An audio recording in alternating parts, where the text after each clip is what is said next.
رادیۆی دەنجیگەلە.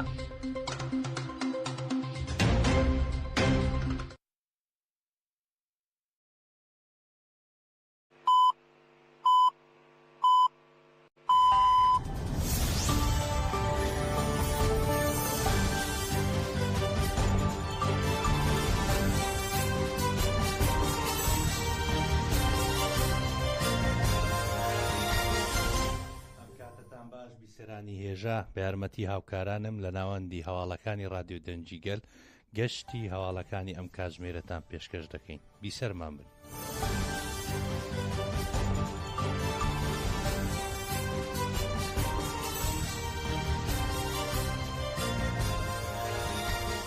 خانەوادەی ڕێبەری گەلی کورد عەبدوڵڵا ئۆجەلان و زیندانیانی دیکەی ئیمرالی بە مەبەستی ئەنجامدانی دیدار لە ئیمرالی داواکاریان پێشکەش بە بەرپرسانی بۆرسا کرد.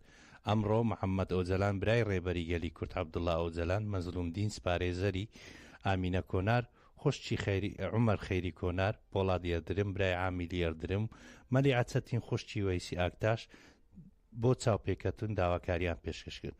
خانەوادەکان لە ڕێگای داواکاری کۆماری بورسا داواکاریەکان پێشکەش کرد تا سەردانی بەڕێوەبەرایەتی زیندانی ئیمرالی بکەن. دوای 43 مانگ لە گۆشەگیری تونند ڕۆژی 23 تشرینی یەکەمی 2024 عمەر ئۆجەلان برازای ڕێبەری ئاپۆ پەرلەمانتاری پارتی یەکسانی و دیموکراسی گەلان دەم پارتی دیداری لەگەڵ ئەنجامدا و پەیامێکی ئاراستەی ڕایگەشتی کرد. بۆ جاری دووەمیش لە بەرواری 28 کانونی یەکەمی 2024 هەریەک لە سەری سورەیە ئۆندر و پەروین بۆڵدان پەرلەمانتارانی دەم پارتی ڕێگەیان پێدرا سەردانی ئیمرالی بکەن چاویان بە ڕێبەر ئاپۆ کەوت. ڕێبەر پەیامێکی بڵاو کردەوە و شاندەکەی ڕاستپا کە سەردانی هەموو لایەنە سیاسەکانی تورکیا بکە. هەروەها لە 22 کانونی دووەمی 2025 شاندی ئیمرالی دەم پارتی کە پێک هاتبوون لە سەری سورەیە ئۆندر و پەروین بۆڵدان سەردانی ئیمرالیان کردو لەگەڵ ڕێبەر ئاپۆ دیداریان ئەنجامدا. لە ماوەی 8 ساڵی کۆتاییدا زیاتر لە 13 جار سزای قەدەغەکردنی ئەنجامدانی دیدار بەسەر ڕێبەری گەلی کووردا سەپێنراوە.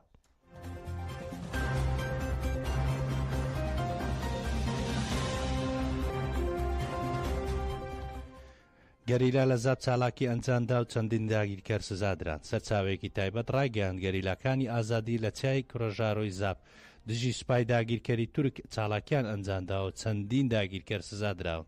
بەپێی سەرچاوەکە گەریلاکانی ئازادی لە ئێوارەی 20 شوبات لە گۆڕەپانی بەرخودانی کوڕەژاڕۆی زاب لە هەرێمەکانی پاراستنی میدیا دژی سوپای داگیرکەری تورک چالاکیان ئەنجامدراوە. لە ڕاگەیاندراوەکدا ڕایانگەاندەوە کە چەندین سەربازی داگیرکەر سزادراون و کە ئەفسەریشیان تێدایە و دەستیش بەسەر ژمارەیەک چەکدا گیراوە.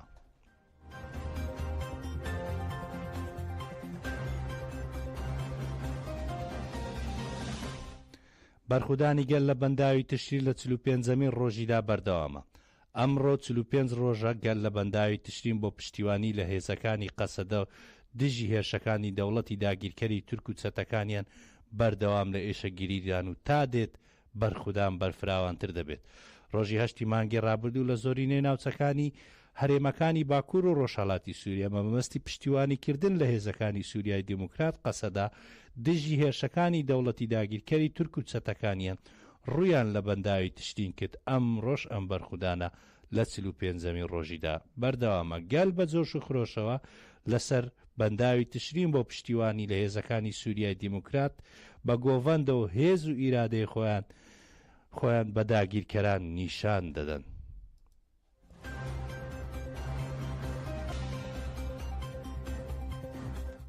هەر لە ڕۆژ ئاوا دەمێنینەوە هێزەکانی سووریای دیموکرات قەسەدا سەبارەت بە ئاماری شەڕ و پێکدادەنەکانی دوێنێی هێزەکانیان لەگەڵ دەوڵەتی داگیرکەری تورک و چەتەکانیان لە بەنداوی تشرین ڕاگەیەندراوێکیان بڵاو کردەوە.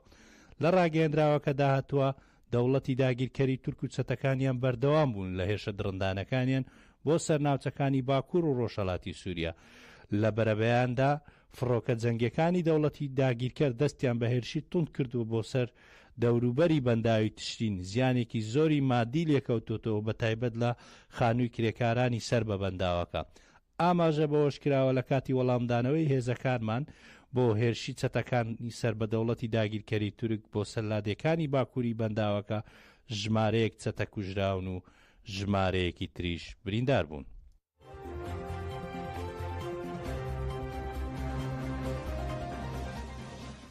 هەر لە هێرش و بردومانەکانی دەوڵەتی تورک لە ڕۆژئاوای کوردستان دەمێنینەوە، فڕۆکە زەنگەکانی دەوڵەتی داگیرکەری تورک باشووری شاری دەربێ سیرینی بردومان کرد. بە پێی سەرچاوە هەرێمیەکان کەمێک پێش ئێستا فڕۆکە زەنگەکانی دەوڵەتی داگیرکەری تورک گوندی خەساق و گوندی تەنیان لە باشووری شاری سیرین لە کانتۆنی فرات بردومان کردووە. تا ئێستا وردەکاری زیانەکانی بردومانەکە نەزاندراوە. Hazits. Ünmelan. Molweni. Tausili. Sauna. Ni hao. Torena. Olá. Dumelang. Vanakkam. Sanibona. Hallo. Wie geht's?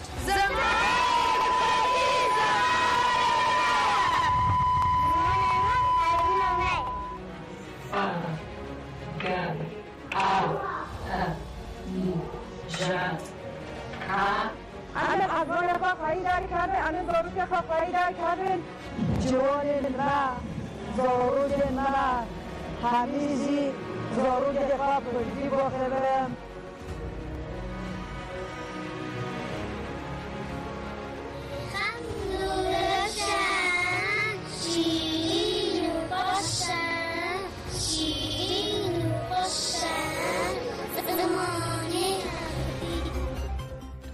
کۆمیتەی پەروەردەی کەجەکە پاراستنی زمان پاراستنی کوردستانە. کۆمیتەی پەروەردەی کەجەکە ڕاگەیان دەبێت لەبیر نەکرێت کە پاراستنی زمان پاراستنی کەلتور و پاراستنی کوردستان و پاراستنی ڕابردوو داهاتوومانە. کۆمیتەی پەروەردەی کۆمەڵ جڤاکەی کوردستان کەجەکە بە بۆنەی 21 شوبات ڕۆژی جیهانی زمانی دایک بەیاننامەیەکی بڵاو کردەوە. لە بەیاننامەکە داهاتووە لە سەرانسەری جیهان مرۆڤەکان بە شێوازی نەژادپەرستی دەوڵەت و نەتەوە و هەموو جۆرە زمانە جیاوازەکان قەدەغە دەکەن لە ژێر ناوی یەک دەوڵەتدا، یەک ملت، یەک زمان، یەک ئاڵاو، یەک ئایندا. چەندین نەتەوە و کەلتور زمان ڕوبەڕووی قڕکردن دەبنەوە و چەندین کەلتور و زمانی جیهانیش بەهۆی سیاسەتی یەکپەرستی قڕکراون. چەندین کەلتور و زمان ڕوبەڕووی قڕکردنن لە ئێستادا. کۆمیتەی کەجەکە دەشڵێت بە پێشەنگایەتی ڕێبەر ئاپۆ تەفگەری ئازادی کوردستان بە تێکۆشان و بەرخودانی مەزن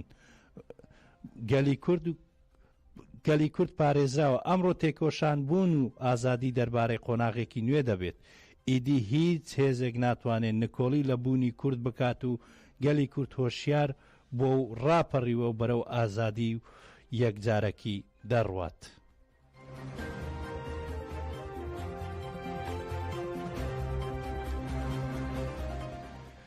هەر بە بۆنەی ڕۆژی جیهانی زمانی دایکەوە هەریەک لە پژاک و کەنەکە بۆ ڕۆژی جیهانی زمانی دایک ڕاگەیاندراویان بڵاو کردەوە. پژاک بۆ پاراستنی زمانی کوردی هەموو شوێنێک بکەنە قوتابخانە. مەجلیسی پژاک ڕۆژی جیهانی زمانی دایک لە سەرجەم گەلانی ستەم لێکراو بە تایبەت گەلی کورد پیرۆز کرد و بانگەواز لە گەلی کورد دەکات بۆ پاراستنی زمانی کوردی تێکۆشان بەرز بکەنەوە هەموو ماڵ و شوێنێک بۆ پاراستن و فێربوونی زمانی کوردی بکەنە قوتابخانە. لە دەقی ڕاگەیاندراوەکەی پژاک داهاتوە 21 شوبات وەکو ڕۆژی جیهانی زمانی دایک ناسێنراوە و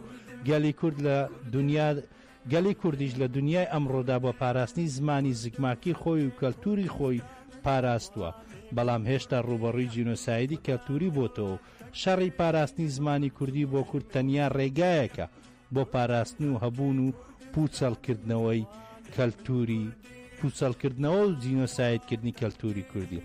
هەروەها لەسەر هەمان بابەت کۆنگرەی نەتەوەی کوردستانیش دەڵێت ئەرکمانە لەگەڵ پێشکەوتنەکانی سەردەم زمانەکەمان بپارێزین و پێشی بخەین. کەنەکە لە پیرۆزبایی ڕۆژی جیهانی زمانی دایکدا ڕایگەیاندوە ئەرکمانە بەردەوام بین لە خەبات و گەشەپێدان و پاراستن و لێک نزیکردنەوەی زار و بنزارە کوردیەکان لەگەڵ پێشکەوتنی سەردەم زمانەکەشمان بپارێزین و پێشی بخەین.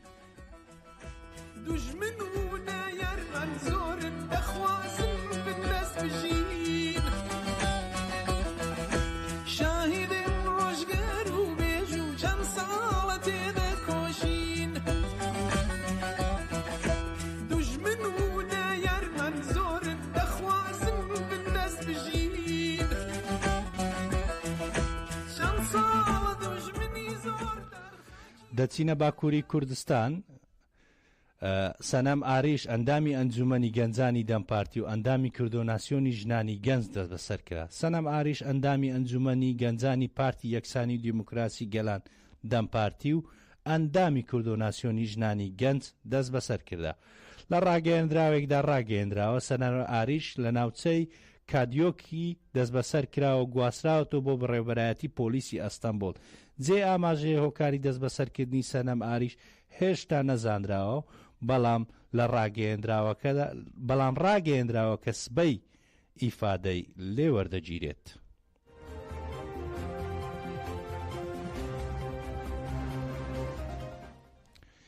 لە دەوروبەری شاری قاغزمان پۆلیسی مەدەنی جێگیر کرا. محەممەد ئالکان هاوسەرۆکی شارەوانی قزمان بە 6 ساڵ و 3 مانگ زیندانی سزادرا. دوا بە دوای ئەمەی پۆلیسی مەدەنی لە دەوروبەری شارەوانی بڵاوی پێکرا. دادگای دوی سزای قورسەکانی قەرس سزای 6 ساڵ و 3 مانگی زیندانی بەسەر محەممەد ئالکان هاوسەرۆکی شارەوانی قسماندا سەپاند. دوای دەرکردنی سزاکە پۆلیسی مەدەنیش لە دەوروبەری شارەوانی بڵاوی پێکراوە. بەشێک لە ئەفسەرانی پۆلیس لەناو ئۆتۆمبیلەکانیان لە دەوروبەری شارەوانیدا لە چاودێریدان. بەشێکی دیکەیان لە کافەکانی نزیک شارەوانی جێگیر کراون و ئەو هاوڵاتیانە دایانویست دیمەن بگرن و لەلایەن پۆلیسەوە ڕێگریان لێکرا و لە بینای شارەوانی دوور خراونەتەوە.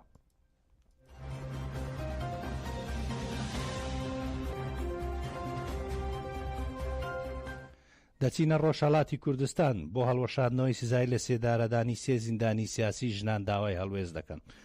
بەهۆی پەسەندکردنی سزای لە سێدارەدانی پەخشان و وەریشە و شەریفە بە ڕێوەری سەنتەری مافەکانی مرۆڤ لە ئێران ڕەخنە لە دەسەڵاتی دادوەری ئێران دەگرێت و داوا لە کۆمەلگای نێودەوڵەتی و نەتەوەی گرتوەکانیش دەکات هەڵوێز وەرگرن. ئەمڕۆ هادی قایمی بە ڕێوەری سەنتەری مافەکانی مرۆڤ لە ئێران دژ بە پەسەندکردنی سزای لە سێدارەدانی پەخشان عەزیزی و وەریشە مرادی و شەریفە محەممەدی ڕاگەیەندراوێکی بڵاو کردەوە. لە ڕاگەیەندراوەکەی قائیمیدا هاتووە 3 زیندانی سیاسی ژن بە ناوەکانی پەخشان و وەریشە و شەریفە لە ئێستادا لە مەترسی لە سێدارەدانیان لەسرە و کاتی زۆر نەماوە بۆ ڕزگارکردنی ژیانیانەوە. هەروەها وتیشی داوا لە کۆمەلگای نێودەوڵەتی ڕێکخراوەکانی نەتەوەی گرتوەکان دەکەین دەست بەجێ هەڵوێز وەربگرن و لە ڕێگای گوشارخستە سەردەسەڵاتدارانی ئێران داوای ڕاگرتن و هەڵوەشاندنەوەی ئەو سزا ناڕەوایە بکەن. هادی قایمی بە ڕێبەری سەنتەری مافەکانی مرۆڤە لە ئێران جەختی لەوەش کردەوە داوای هەڵپەساردنی دەست بەجێی هەموو زیندانیانی هەتاهەتایی بە سزای لە سێدارەدانیش دەکەین. جێگای ئاماژەیە 8 کانونی دووەمی ئەمساڵ لەلایەن دەسەڵاتی دادوەری و ئێران عەلی ڕەزایی جێبەجێکردنی سزای لە سێدارەدانی پەخشان عەزیزی ژنە چالاکوانی کورد پەسەند کرا و هەروەها لە 10 تشرینی دووەمی 2023 لەلایەن قاسم سڵاوەتی سزای لە سێدارەدان بەسەر وەریشە مرادیدا سەپێنرا و لە 13 مانگی شوباتیشدا دووبارە سزای لە سێدارەدانی شەریفە محەممەدی پەسەند کرایەوە.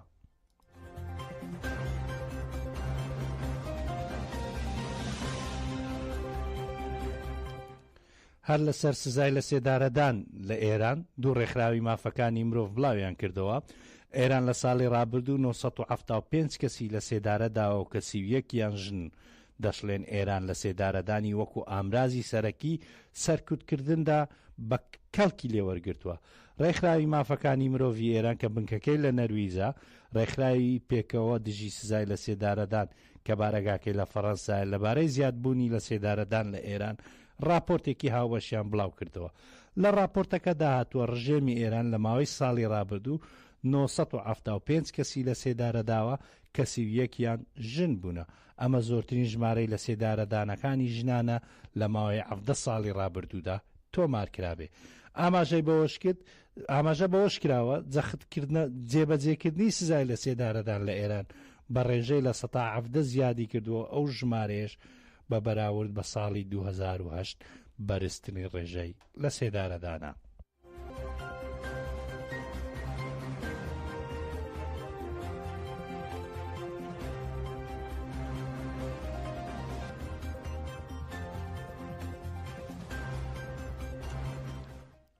هەر لەسەر سزای لە سێدارەدان فەڕەنسا داوای ڕاگررتنی سزای لە سێدارەدان لە ئێران دەکات. وەزارەتی دەرەوەی فەڕەنسا بە توندی سەرکۆنەی جێبەجێکردنی سزای لە سێدارەدانی ئێرانی کرد و ڕایگەیان داوا لە ئێران دەکەین لە هەر بارودۆخێک بێ دەست بەجێ کۆتایی بە سزای لە سێدارەدان بێنێ. وەزارەتی دەرەوەی فەڕەنسا سەبارەت بە بەرز بوونەوەی جێبەجێکردنی سزای لە سێدارەدان لە ئێران لە بەیاننامەیەکدا باسی لەوە کردووە لە سێدارەدان هێمای سەرکوتکردنی ڕەندەیە کە دژی هەموو ئەو کەسانە ئەنجام دەدرێت کە داوا کاریە ڕەواکانیان دەکەن. ئاماژە بەوەش کراوە داوا لە ئێران دەکەین لە هەر بارودۆخێک بێ دەست بەجێ کۆتایی بە سزای لە سێدارەدان بێنێت.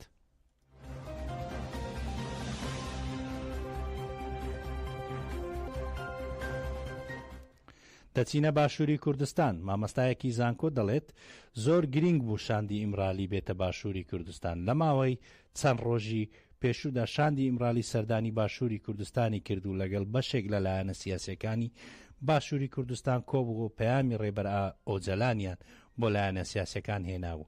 سەردانی شاندەکە بۆ باشووری کوردستان بە گرنگیەوە سیر دەکرێت و لەم بارەوێژدا مامەستایەکی زانکۆ دەڵێت زۆر گرنگ بوو شاندی ئیمرالی بێتە باشووری کوردستان. زۆر گرنگ بوو شاندا ئیمرالی بێتە باشووری کوردستانێژی و بەرپرسێت حیزبی و حکومی و وان پارتی سیاسی ببینیت و شنێزیک جەماوەرێ کوردستانێژی لەوان و ڕەوشەوان و ئاگهدار ببیتن ji ber ku em wesat texmîn dikin hetan kêmasiyat bizava rizgarî xaza Kurdî de ew e Başûrê Kurdistanê wekû pêdivîş noto duê were hevkar nebûye gel Bakurê Kurdistanê û 2011 were digel Rojavayê Kurdistanê û 2014 were digel Şingarê û digel Rojhilatê Kurdistanê. Ev çareserkirina van nakokiya pir giring e. Hatina şanda îmralî dê gelek pirsa çareserketek pirsên neteweyî naveyna partiyê siyasiyet Kurdistanê de naveyna her çar parçada her wasa pirsên niştimanî û pirsên siyasî yetmayîna helavîstî naveyna wan da danostandineka rastavxwe bêtekirinê pir giring e ji ber ku gihandina peyamê Siruk û Celan bû hizb û hêz û layenê Başûrê Kurdistanê tête wê watayê ku destê birayînî û hevalînî û hevkariyê dirêjkirî û tête wê watayê dûza Kurdî êke û çarenivîsê Kurd û Kurdistanê êke rawergirtina wan û beşdarîkirina wan prosêsa aştiyê da dibîte handerek û pêngaveka geleka mezin û piştevanî û harîkariyekê ji bo bizava rizgarî xaza Kurdî û kesekî li Kurdistanê her çar parça û Ewropa û cihêdî jî xwe derveyî prosa aştiyê nabînît. Encamê pê çi bin bila bibin baş an xirab madem raw dîtin û bîrûbûçûnê hemî Kurd hatine wergirtinê hemî Kurd tehemmila berpirsiyariyetiya evî karî û evî pêngava dîrokî dikin.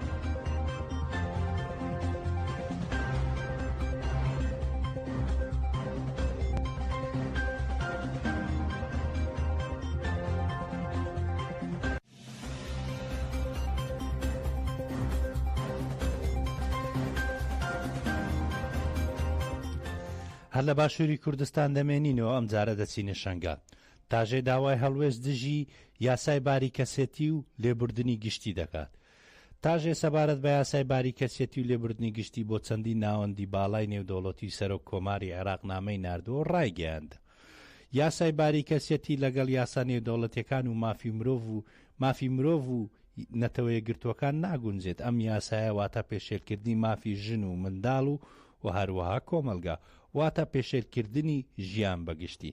لە 20 کانونی دووەمدا پەرلەمانی عێراق یاسای باریکەسی کە ڕێگە بە هاوسەرگیری کچانی 9 ساڵان دەدات ژنان لە مافەکانیان بێبەش دەکات و یە هەروەها یاسای لێبوردنی گشتیش کە ڕێگە بە ئازادکردنی چەتەکانی داعش دەدات سەرەڕای هەموو بەرهەڵستەکان سەر ئەنجام پەسەند کرا.